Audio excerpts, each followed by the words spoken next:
Hello friend, welcome back to my channel. आज का word है इजी। इजी इजी का हिंदी में अर्थ होता है आसान, सरल, सहज, सुगम, बिना कठिनाई का। जब कोई काम करना मुश्किल ना हो, बिल्कुल सिंपल लगे, तो यूज होता है इजी वर्ड। चलो इसे एग्जाम्पल के साथ समझते हैं। दिस क्वेश्चन इज इजी, मतलब यह प्रश्न आसान है। English is easy to learn, अंग्रेजी सीखना आसान है। This work is easy for me, यह काम मेरे लिए आसान है।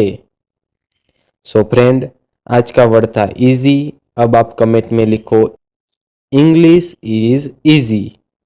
मिलते हैं नेक्स्ट वर्ड के साथ। चैनल को सब्सक्राइब करना मत भूलना। धन्यवाद।